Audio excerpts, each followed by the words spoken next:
거치지 않고서는 아무도 아버지께 갈 수 없다. 성부와 성자와 성령의 이름으로 아멘. 하늘에 계신 우리 아버지, 아버지의 이름이 거룩히 빛나시며 아버지의 나라가 오시며 아버지의 뜻이 하늘에서와 같이 땅에서도 이루어지소서. 오늘 저희에게 일용할 양식을 주시고 저희에게 잘못한 일을 저희가 용서하오니 저희 죄를 용서하시고 저희를 유혹에 빠지지 않게 하시고 악에서 구하소서. 아멘. 성부와 성자와 성령의 이름으로 아멘. 드디어 마지막 시간입니다. 네. 옛날 전설의 고향 보면 그죠? 하는 그 소리 같네. 자, 그러면 계속 갑시다. 손님을 잘 대접하고 선을 사랑하고 신중하고 의롭고 거룩하고 자제력이 있으며 가르침을 받은 대로 진정한 말씀을 굳게 지키는 사람이어야 합니다. 사실 이 한 단락 한 단락 다 설명해야 되겠지만 그러자면 우리 시간이 뭐 한 달이라도 부족할 테니까 오늘은 좀 한번 마지막 시간이니까 좀 달려보겠습니다. 말씀을 지킨다라는 것은 그냥 말씀을 암기한다는 것이 아니죠. 말씀을 지키는 가장 좋은 방법은 그 말씀을 사는 것입니다. 그리고 그 말씀을 사는 사람일수록 가장 강력한 말씀을 지니게 되는 것이죠. 그래서 하느님의 말씀은 소위 육화, 인카르나시온이 되어서 우리에게 사람의 모습으로 드러났습니다. 그래서 하느님의 말씀을 듣는다 함은 단순히 어떤 성경에 적혀 있는 그 말만을 듣는 것이 아니라 그 생활한 말이 전달되어야 비로소 사람들이 그 말씀을 들었다 할 수 있게 되는 것이고, 그것이 바로 와서 보시오라는 말에 함축되어 있는 의미인 거죠. 우리가 복음을 전할 때는 와서 배우시오, 와서 읽어보시오, 이 책을 사서 연구해 보시오가 아니라 나하고 같이 한번 살아봅시다가 되어야 됩니다. 그것이 가장 복음을 전할 수 있는 확실하고도 가장 안정적인 방법인 거죠.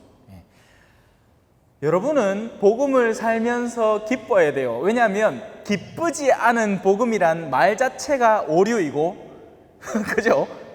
복음, 에방헬리오, 그 말 자체가 복된 소식, 기쁜 소식, 노티시아, 뭐라고 하죠? 뉴스 오브 조이라고 하나요? 모르겠습니다. 영어로 뭐라고 하는지 모르겠지만 기쁨의 소식이 복음이에요. 그런데 복음을 전하러 다니는 사람이 마치 세상 짐은 지 혼자 다 징금 맨키로 에라디에 하고 울며 돌아다니고 있으면 누가 그 복음을 받아들이겠냐고요. 그래서 복음을 지닌 사람은 기뻐야 됩니다. 그런데 그 기쁨의 근거와 출처는 어디며 그 기쁨이 표현되는 방식은 어떤 것인가에 사람들이 혼동을 일으키는 거예요. 한국에서 지금 주일학교 교육이 거의 이렇게 무너져 내려가고 있습니다. 왜냐하면 아이들에게 기쁨을 주고 싶어 했어요. 그런데 그 기쁨을 어떻게 주려고 했느냐면, 자, 오늘은 제주도 놀러 가자. 아이들이 제주도 놀러 갔다 왔어. 당연히 좋아하고 기뻐하죠. 그런데 다음 해에 또 제주도 가면 좋아하겠습니까? 싫어하겠습니까? 싫어. 아까 그 소리 맨키로 하는 거야. 그럼 그 다음에 어디 가야 돼요? 적어도 중국 가야 돼요. 중국 갔다 왔어. 그럼 그 다음에 어디 가야 되겠습니까? 일본 가야 돼. 아니면 동남아를 가든지. 무슨 말이죠? 즐거움의 근거 자체를, 즐거움의 핵심 자체를 잘못 짚었다는 거예요. 복음의 기쁨. 한 사람이 정갈하게 살아가고 올바름의 길을 걸어가면서 훗날 시간이 흘러 내가 걸어온 길이 맞는 길이구나 하는 것을 확인하면서 느끼게 되는 참된 복음의 기쁨을 살짝 제쳐놓고 도외시하고 아이들에게 세상의 기쁨을 끌어와서 전해주려고 했던 것이죠. 그러니 실패하게 되는 겁니다. 이건 본당에서도 마찬가지로 일어나요. 본당에서 자꾸 세상에서 주는 즐거움을 끌어다가 그걸 신자들에게 주려고 하다가는 그 순간만 반짝이다가 나중에는 다 같이 함께 무너져 내리기 시작합니다. 우리는 신앙의 터전에 있고 마음 깊은 풍요로움 속에 참된 기쁨을 누릴 수 있어야 돼요. 그 기쁨을 올바로 전해주기 위해서는 더디지만 느리지만 천천히 가는 길, 하지만 튼실한 길을 선택할 줄 알아야 됩니다. 그게 이 티토스 안에 잘 드러나 있어요. 근데 아직 우리는 그 근처도 안 갔어. 네, 인사말 같고, 그죠? 네. 자, 보세요. 그 뒤에 나옵니다. 가르침을 받은 대로 진정한 말씀을 굳게 지키는 사람이어야 합니다. 그 말은 더디지만 느리게 가라, 성실하게 꾸준히 가라 라는 이야기입니다. 그런데 그 가는 길이 어떤가? 이랬습니다. 그래야 건전한 가르침으로 남을 격려할 수도 있고 반대자들을 꾸짖을 수도 있습니다. 격려는 그렇다 쳐. 격려라는 건 이런 겁니다. 나 다리 아파서 못 가겠어. 그러지 말고 나하고 같이 가자. 내가 도와줄게. 이게 격려입니다. 꾸짖는 건 두 다리가 성한데 나 좀 아파 가자 하면 정신 똑바로 안 차리라. 그럴 수 있는기 하고 꾸짖어줘야 돼요. 근데 어떤 종류의 꾸짖음이든 그걸 듣는 사람이 좋아할까요? 싫어할까요? 싫어합니다. 싫어해요. 그게 복음 선포자의 운명이에요. 지금 여러분들은 저를 유튜브로 봐서 늘 도움받고 있다고 하는데, 만약에 실제 제가 유튜브라는 수단이 아닌 실제 여러분의 삶에 투입이 돼서 여러분의 일거수일투족을 이렇게 지켜보면서 하고 좋은 것은 좋다 하지만 그러면 안 된다는 이야기를 하기 시작한다고 생각해 봅시다. 그러면 여러분이 과연 정말 나를 그렇게 사랑하고 좋아해 줄까요? 아이고, 제 신부님 또 왔다. 아이고, 좀 가지. 아이고, 눈치도 없이 여와갖고 아이고, 주일날 성당 갈락 하는데, 여보, 나 입을 옷이 없어. 옷 6위까지 3m인데, 3m니까 한 10피트 되겠다, 그죠? 6위까지 10피트인데, 입을 옷이 없대. 그러면 제가 뭐라고 하겠습니까? 자매님, 백화점 가서 옷 한 벌 더 사시소 할 것 같아요? 아니면 자매님 돌아십니까? 그래서 저는 굉장히 부드러운 수단을 선택을 하는 거죠. 그리고 그 실질적인 맞대면을 해야 되는 존재는 바로 우리 주임 신부님이 되는 겁니다. 신자들에게 올바른 사목, 신자들을 한대로 일치시키는 사목을 위해서는 일치하기 싫어하는 이들을 움직이게 만들어야 하고, 그러면 그 신자들이 그 자기를 움직이게 만드는 존재를 별로 안 좋아해요.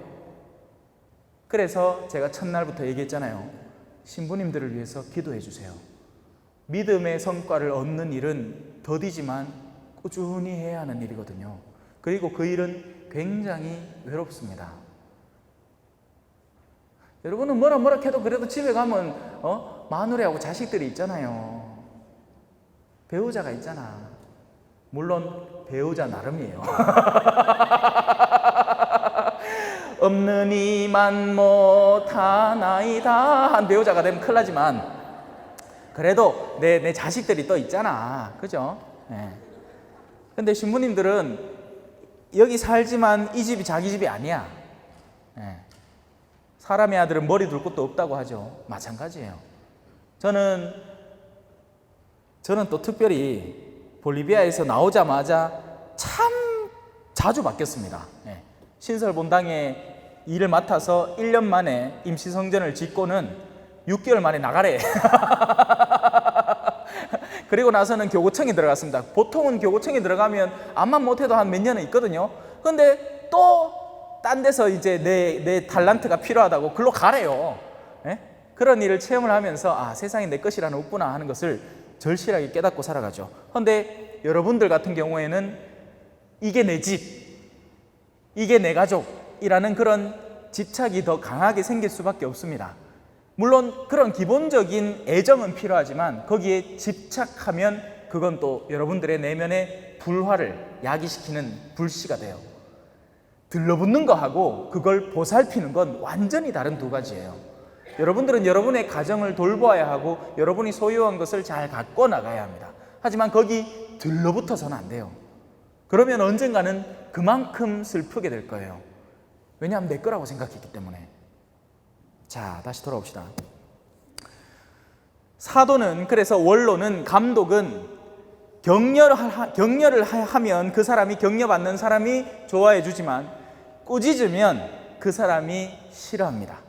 그걸 각오하고도 꾸짖어줘야 해요. 왜? 살려야 하기 때문이죠. 만약에 그 사람이 어둠의 영역에 속한 사람이라서 그냥 내버려 두면 자기 혼자 멸망하고 말 거예요.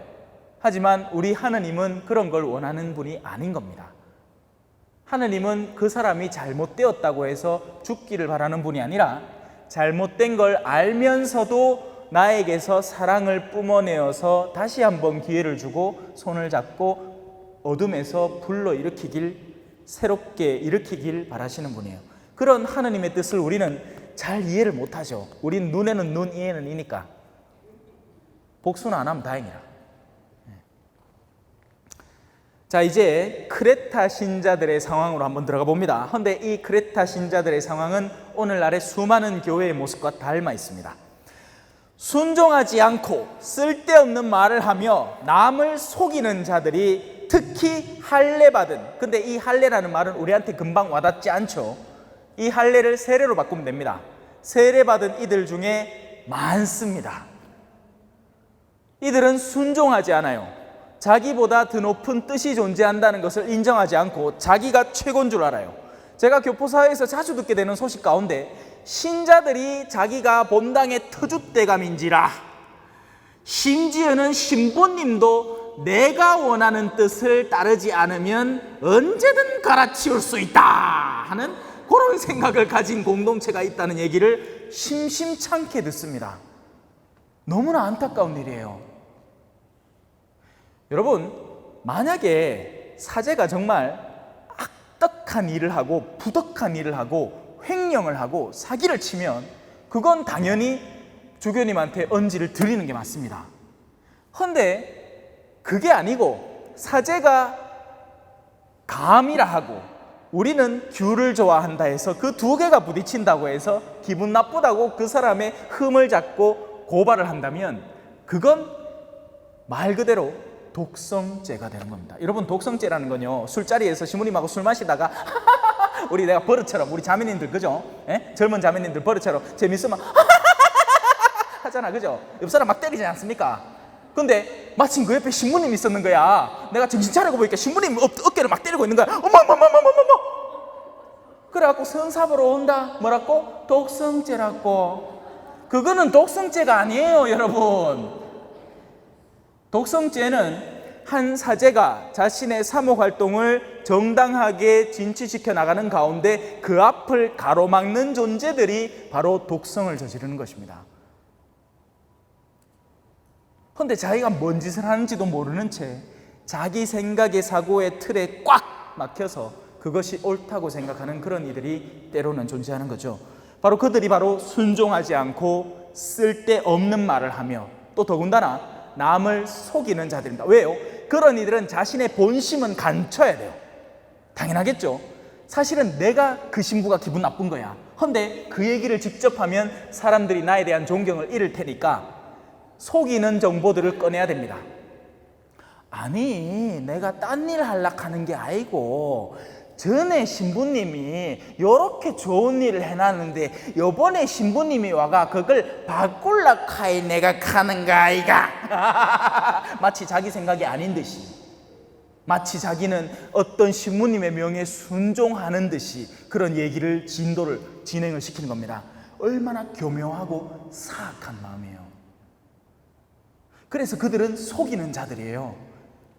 여러분, 공동체에 어떤 식으로든 분파나 분열이나 이간질을 시키는 사람들의 입을 조심하십시오. 그건 사탄에 의해서 조종되는 입이니까요. 내일에 진지해질 줄 알았다. 자, 이제 11절입니다. 그들이 입을 다물도록 만들어야 됩니다. 그래서 어쩌면 제가 여기에 파견되어 왔는지 몰라요. 왜? 주임 신부님은 이런 이야기를 쉽게 할 수가 없습니다. 왜냐하면 신자들이 상처를 받아요. 근데 나는 금방 왔다가 뭔지도 모르고, 나 이 공동체 사실 몰라요. 어째 돌아가는지 몰라. 내가 아는 거라고는 한국에 있으면서 교포 사목하고 이제 동기 신부님들 이야기, 선배 신부님들 이야기, 그리고 내가 바라보게 되는 어떤 사회의 어떤 분위기, 이런 것들을 바탕으로 하는 얘기뿐이니까, 저는 제가 뭐 누구를 작정하고 뭐 여러분 중에 누구를 알았고 그 베드로 형제 그래 살지 마소 하는 게 아니고, 나 아무도 몰라요. 그렇기 때문에 더 자유롭게 이런 이야기를 맘대로 한다고 놀라지 말아요가 되는 거예요. 그죠? 네. 자. 그래서 그들이 입을 다물도록 만들어야 하는 거죠. 왜냐하면 진리는 변하지 않으니까요. 우리 가톨릭 교회는 여전히 교계 제도 하에 속한 교회고, 그렇게 하나로 일치되는 겁니다. 하나이고 거룩하고 공본되고 사도로부터 이어내려오는 그 영역을 고스란히 갖고 있는 겁니다. 그들은 부정한 이익을 얻으려고 가르쳐서는 안 되는 것까지 가르치면서 여러 집안을 온통 망쳐놓고 있습니다. 그런 일들이 비단 교포사회만이 아니에요. 한국 교회에도 비일비재하기는 합니다. 어떤 이익 집단이 자신들의 이익을 고수하기 위해서 그 반대되는 의견에 대해서 교묘한 협잡을 하는 거죠. 예를 들어서 내가 다단계하는 사람이야. 나는 성당에 신앙 일절 관심 없고 그냥 내가 하는 이 사업을, 이 훌륭한 공동체, 접근하기 쉬운, 접근성이 너무나 좋고 사람들이 순진무구한, 그래서 내가 레지오에 쏙 들어가가지고 처음에는 열심히 기도하는 척 하면서 기도를 내 거룩함을 막 드러내는 척 하다가 결정적인 순간에, 아니 내가 요새 이런 걸 써보는데 너무 좋잖아, 그래갖고 좋은 거 소개해 줄라고 하면서 자신의 이득을 꾀하는 그런 사람들이 은근히 많이 깃들어 있을 수 있는 거죠. 한국에서 일어나는 일이에요.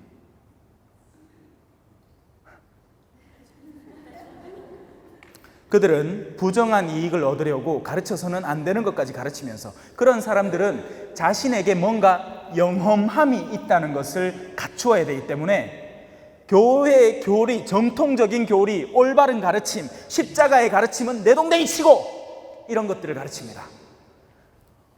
내가 신앙에 몸담았더니만 어머야, 우리 집안에 없던 이런 건물 빌딩이 하나 생기지 않겠어? 내가 신앙에 몸담았더니 아이고 우리 남편이 어디 가도 치료하지 못하던 병이 어느 날 낫지 않겠어? 하고 자꾸만 사람들의 이 육적인 갈망을 채울 수 있는 어떤 영역을 자꾸 끌어들여서 사람들을 옆길로 새게 만듭니다.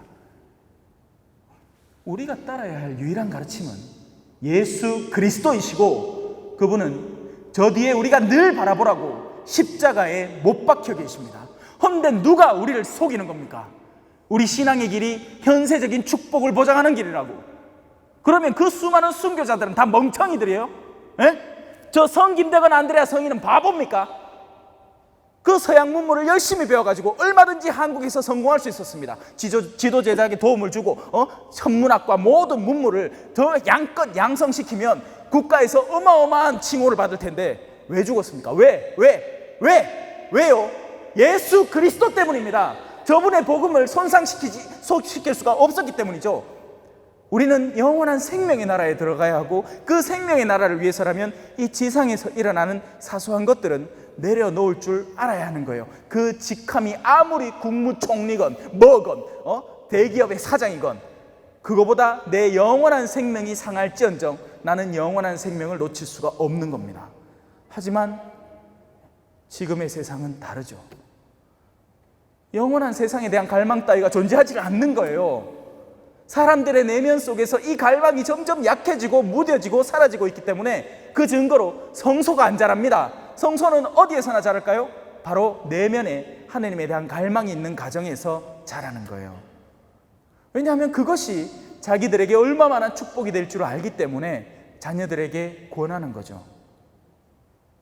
그런데 오늘날 엄마들은 자녀들이 성공하기를 바라지 신앙적으로 성장하길 바라지 않는 경우가 너무나 많습니다. 나중에 다 후회할 일이에요. 실컷 세상 가치들 가르쳐 보이소. 나중에 내 숨 꼴딱꼴딱 넘어가는데요, 이 병상에서 숨도 겨우 쉬고 있는데 그 앞에 와갖고 아버지 집은 내 끼라고 막 형제 간에 막 둘이 막 싸우고 앉았다. 꼬라이 좋다, 그지요? 그런 가운데 신앙이 있는 이는 저 이역만리 한국에서 나와 함께 일한, 볼리비아에서 함께 일한 그 97세 수녀님, 콜롬비아 수녀님을 만나러 콜롬비아까지 찾아가는 겁니다. 누가? 내가.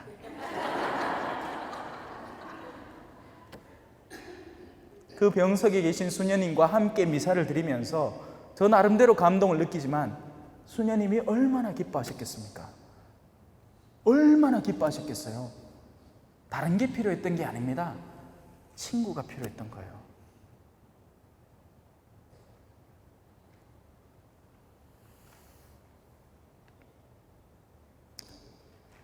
자세한 이야기는 나중에 시간이 없으니까. 자, 그들은 부정한 이익을 얻으려고 가르쳐서는 안 되는 것까지 가르치면서 여러 집안을 온통 망쳐놓고 있는 겁니다.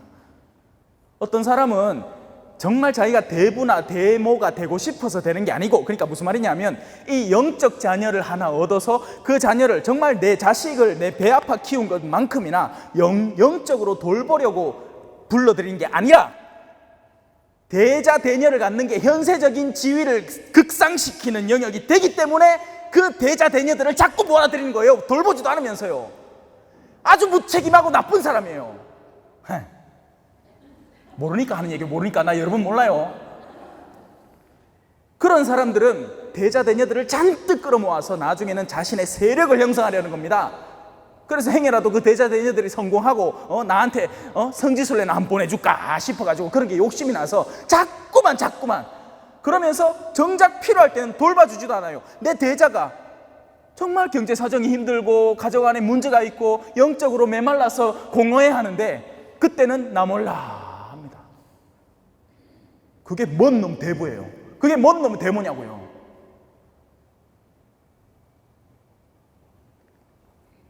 여러 집안을 망치는 거예요. 온 세상을 돌아다니면서 새로운 입교자 하나를 불러다가 자기보다 더한 지옥의 자녀로 만드는 겁니다. 이건 제 말이 아니라 복음에 나오는 얘기예요. 왜? 내 안에 든 게 탐욕이니까. 한국에서 새로운 입교자가 딱 들어와가지고 교회에 이런 여러 가지 의무들을 배우면서 교무금이라는 게 있구나. 난 내 개신교 다니다 왔으니까 내 열성대로 내야지 하는데 갑자기 데모가 나왔고 어머머머머머머머머 니 뭐하노? 그걸 내는 거 아니다. 처음부터 그걸 내면 안 돼 하고 앉았습니다. 부끄러운 일 아니에요? 더 정말 칭찬해주고 그래 지금 네 형편 되는 대로 그렇게 내다가 나중에 힘들어지면 또 줄여줄 수 있고 더 할 수 있는 거지. 근데 그거를 자기 인간적 관점으로 인간적 교리를 가르치는 겁니다. 자기의 경험을 바탕으로. 아주 교묘하고 뱀 같은 사람인 거죠. 자기는 절대 그렇게 못하거든요. 거기에다가 자기 대자 대녀가 그렇게 하면 자기가 대부대모로서 쪽팔리잖아. 에이? 저 화난 거 아니에요.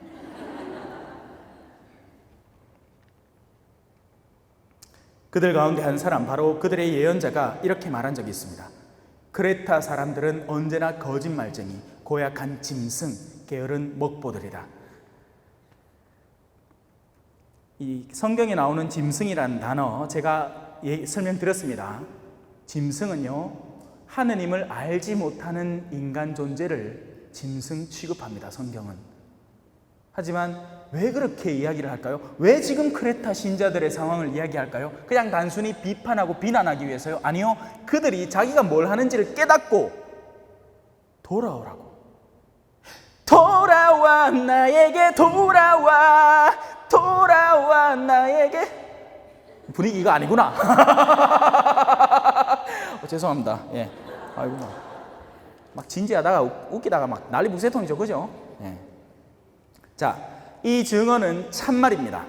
그러므로 그들을 엄하게 꾸짖어 그들의 믿음이 건전해져서, 이것이 사도가 원하는 거예요.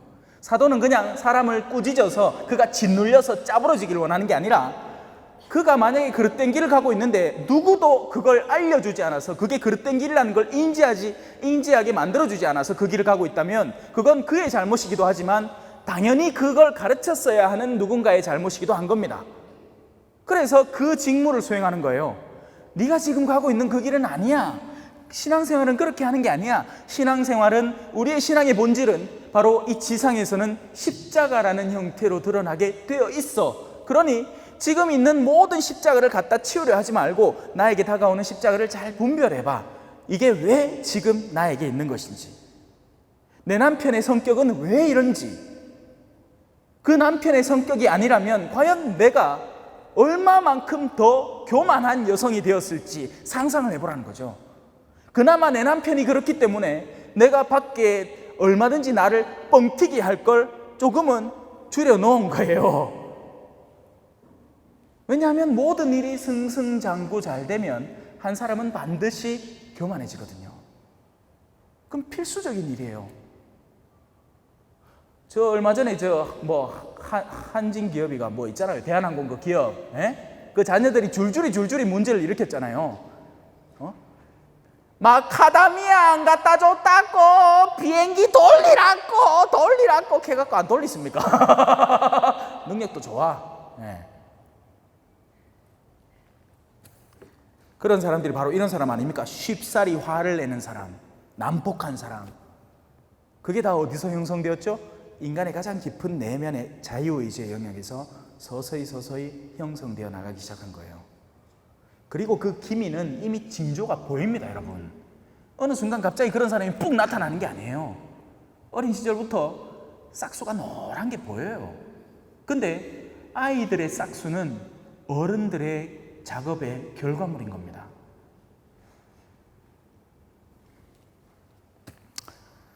자, 이 증언은 참말입니다. 그러므로 그들을 엄하게 꾸짖어 그들의 믿음이 건전해져서, 왜냐하면 꾸짖음을 거치고 나면 한 사람의 엇나갔던 믿음이 다시 건전해질 수 있기 때문에 그렇습니다. 그래서 사람들이 저를 초대하는데 사실은 그 다음부터는 잘 초대를 안 하더라고.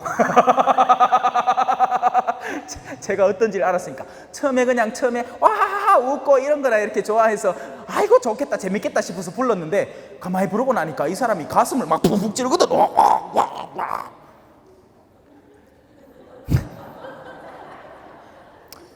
자, 유다인들의 신화 그리고 진리를 저버리는 인간들의 계명에 정신을 팔지 않게 하십시오. 예를 하나 들어볼까요?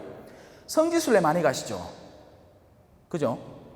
하지만 성지순례라는 것에 본연적인 의미가 담긴 성지순례가 있을 것이고, 성지순례를 상업화하고 장사화해서 그걸 양성화하려는 속을 지닌 사람이 있을 겁니다.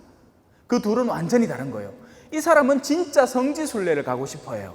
성지에 가서 그 성인들의 삶과 영성을 호흡하고 내 삶을 조금이나마 낫게 하고 싶은 그런 마음으로 성지순례에 참여합니다. 그런 사람은 가는 순간부터 거룩하고 올 때는 더 거룩해져서 돌아와요. 그런데 그 성지순례를 전혀 다른 개념으로 이름 좋은 빛 좋은 게살구처럼 허울 좋은 소풍으로 다녀온 사람들이 있습니다. 그런 사람들은 가서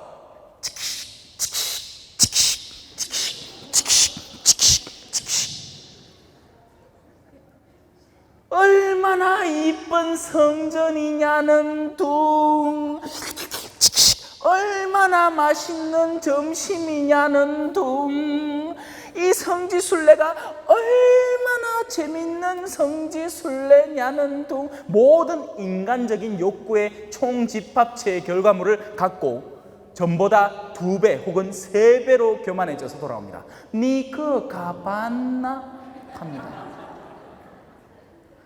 만약에 한 사람이 진정한 성지순례를 다녀왔다면 그 성인들의 영성에 못 미치게 살아가는 우리 자신들을 조금은 안타까워하면서 더 거룩해지려고 노력하고 겸손해지겠죠. 하지만 이 교만의 성지순례는 갔다 오고 나서는 자랑할 거리가 한두 개가 아닌기야.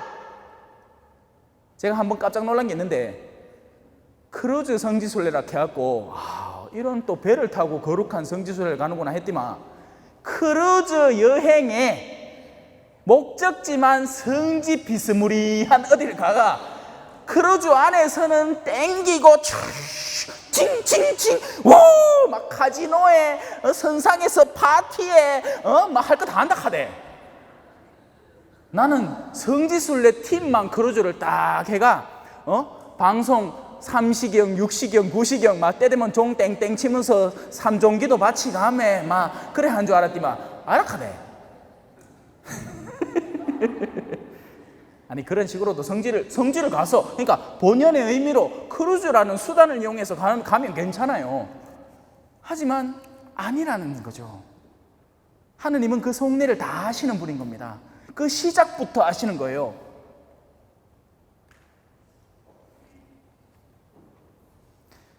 어르신들이 자식들한테 뗐을 때부터 아시는 거예요. 하느님은. 이 어르신이 정말 성지를, 정말 예수님이 태어나고 자라고 숨쉰 공간에서 그분의 거룩함을 조금이나마 맛보려고 그 성지순례를 가고 싶다고 자녀들에게 청을 하는 겸손한 엄마인지, 아니면 깜짝이야 아니면 옆불떼기 할매가 성지순례 갔다 왔고 같이 모이는 모임에서 자랑질을 오만상 했는기야. 그러니까 내가 자존심이 상해갖고 나도 한번 가야 되겠다고 그래 승질 나가지고 자식들한테 야!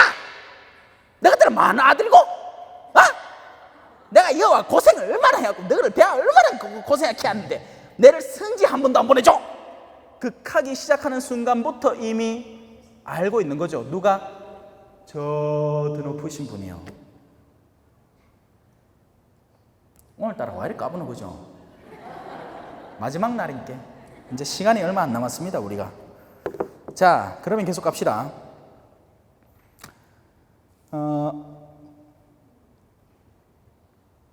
그래서 인간의 계명, 그게 바로 인간들의 계명인 겁니다. 인간들은 언뜻 거룩한 것을 추구하는 것처럼 수많은 요소들을 만들어내지만 사실은 그 모든 것이 거룩하다고만은 볼 수 없는 것이죠. 오히려 우리가 일상적으로 수행하는 일들이 훨씬 더 거룩할 수 있습니다. 무슨 말일까요? 설거지 한 번을 하더라도 정말 내가 가족들을 사랑하고 하느님께 봉사하는 마음으로 유리잔 하나만 씻어도 그건 너무나 거룩한 일이 되는 거예요. 거룩함은요, 어떤 거룩해 보이는 외적 영역에 몸담는다고 거룩해지는 게 아니에요. 정반대로 미사에 올 때, 그죠? 내가 어제 외국 바이하고 2차 갔다가 3차까지 갔어. 근데 보통 2차나 혹은 3차는 그냥 가는 게 아니고 간음의 죄까지 포함된 죄인 거예요. 거기를 갔다 온 뒤에 성당에 나온다. 왜? 내가 성당의 무슨 중요한 간부거든. 그러니까 내가 알아. 내가 어떤 잘못을 어떻게 저질렀는지. 헌데 성당 나와 앉아 있는 거예요. 그러고는 남들 성체 모시러 다 나오는데 내가 분명히 그러면 안 된다는 것을 인지하면서도 주변에 시선이 있어가지고 실무시 따라 나옵니다. 아멘 하고 잘 씹어 뭐. 여러분 그 사람은 성체를 모독하는 겁니다. 뭐 주일미사 한번 빠지갖고 고해 안 받는데 성체 모셨다고 성체 모독죄가 함부로 되는 게 아니에요. 성체 모독은 함부로 할 수 있는 게 아닙니다. 여러분 그건 자신의 내면이 하느님과 정반대로 서 있다는 것을 알면서도 그 성체를 함부로 대할 때 성체 모독죄가 성립되는 거죠.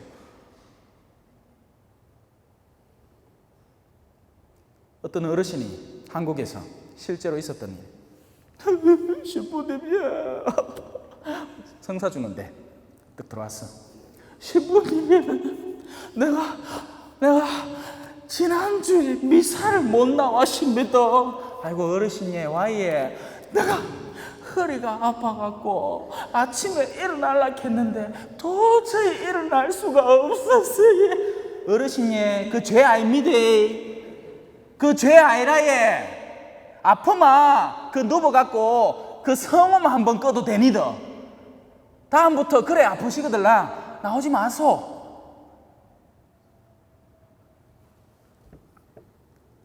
누가 그분을 죄 있답니까? 그냥 주님이 한 번 안 나왔다고? 아니에요.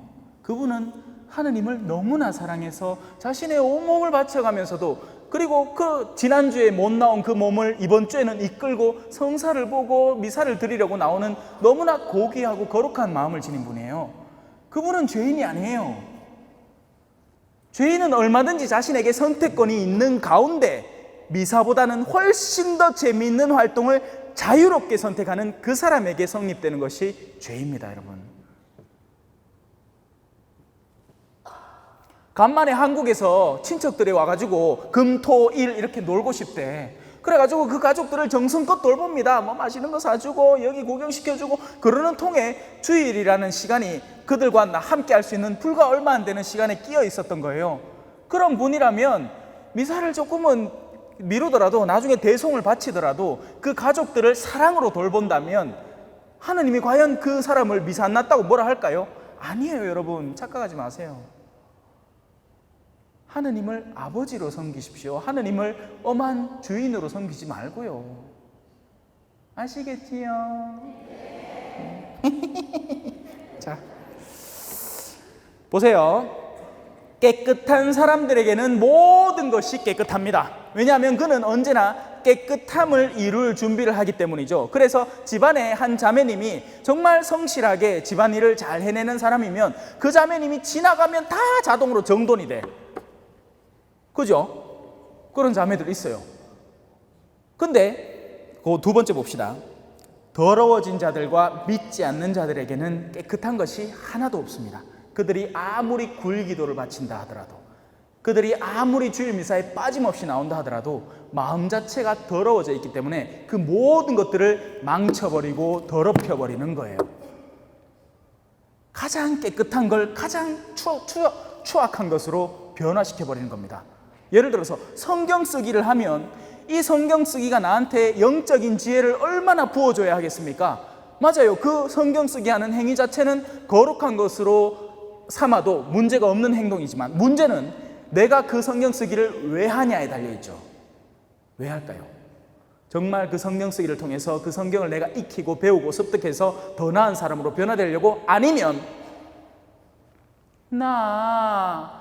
아이고 시간이 없어서 성경 5번밖에 필사를 못 했어 하고 교만하려고. 이 두 가지는 성격이 완전히 다른 겁니다. 감 잡으셨죠? 네. 사실 그들은 정신도 양심도 다 더러워졌습니다. 어떤 종류의 욕구에 사로잡힌 사람들은 자식에게 다가오는 가장 거룩한 것들도 다 더럽혀버리는 건데 그 가운데 가장 안타까운 것이 양심이 더럽혀진 사람이에요. 이들은 악을 선으로 생각하고 저지르고 선을 악이라 생각하고 도망쳐버립니다. 제가 아까 설명했잖아요. 가족과의 관계를 소중히 여기는 남성은 그게 선일지언정 자기 친구들이 모두 악에 물들어 있는 나머지 그 친구들에게 인정을 받으려고 선이어야 마땅한 영역을 내팽개쳐버리고 친구들과의 죄스런 술자리를 즐기는 사람으로 변질되어 가는 거죠. 그러면서도 그 모임이 성당 멤버들 모임이라는 핑계로 그게 선이라고 우겨대는 사람인 겁니다.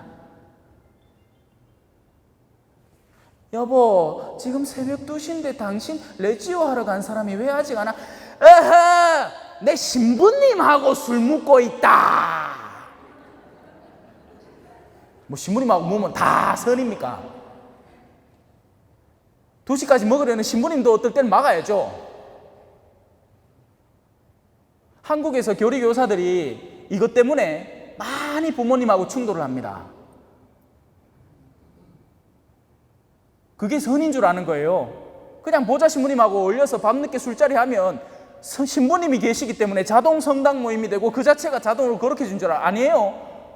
암만 정신이 똑바른 사제라도 새벽 3시까지 4시까지 술잔을 기울이다 보면 정신이 멍해질 수밖에 없습니다.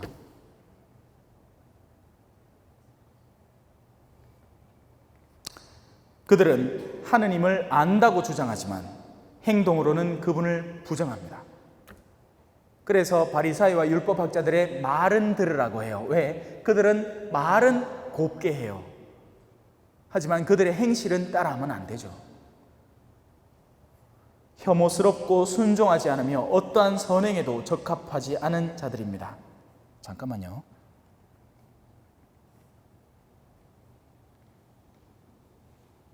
(2시 50분까지인데) 어머야, 시간 지나봤다. 그래도 다행히 1장은 끝냈습니다, 여러분. 예.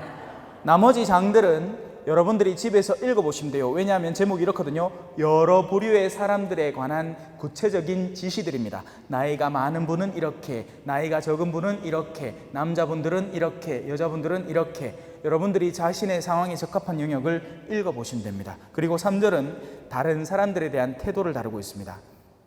그래서 여러분들이 지금까지 제가 설명해 드린 것들만 잘 되새기면서 이 티토서를 성실하게 파고들고 읽어 나가면 많은 보물들을 발견할 것이고, 그 보물들이 처음에는 지성의 영역에 그냥 머물 겁니다.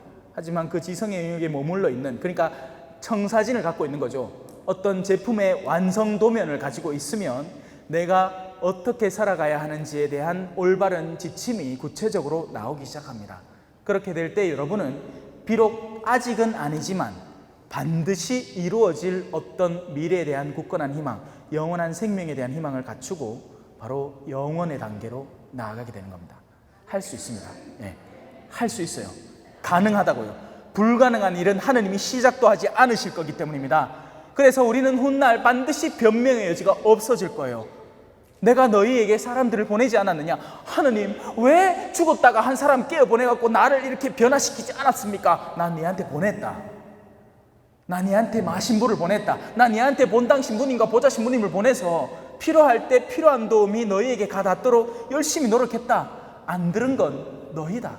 그들은 모세와 예언자의 말로 충분하다. 아멘. 성부와 성자와 성령의 이름으로 아멘. 영원히 성부와 성자와 성령께 처음과 같이 이제와 항상 영원히 아멘. 성부와 성자와 성령의 이름으로 아멘. 감사합니다.